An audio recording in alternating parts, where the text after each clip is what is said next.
This is our old washer, which would be more expensive to fix than to replace. So what's wrong with it? Well, these suspension rods, I don't know how much you know about these, but they're supposed to be inside the washing machine, and this one is not.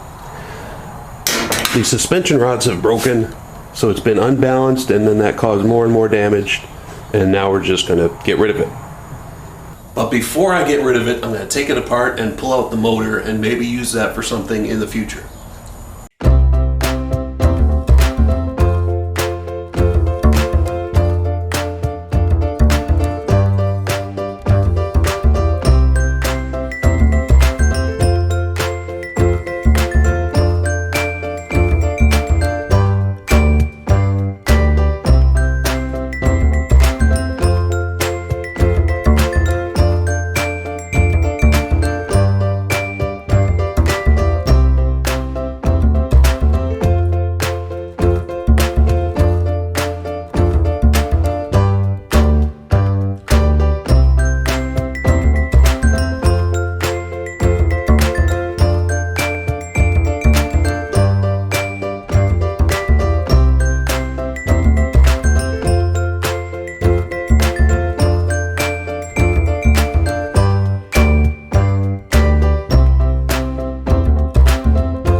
So here are all the parts that I'm going to save. The motor, the cord, the pulley, belt, and the plug that actually went into the motor with wires. Hopefully I can hook this up to the cord with the plug. I'm not really sure. Electrical's not my forte.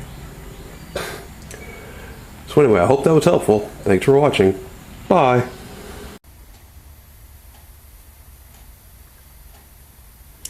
So not only do I build and grow things, I also make art, and I'm doing a giveaway. I'm going to start doing a giveaway at the end of each of my videos. All you have to do to possibly win this is like, comment below, and subscribe. And a week from the day I post this video, I'll announce the winner in the description below. Again, thanks for watching. Bye-bye.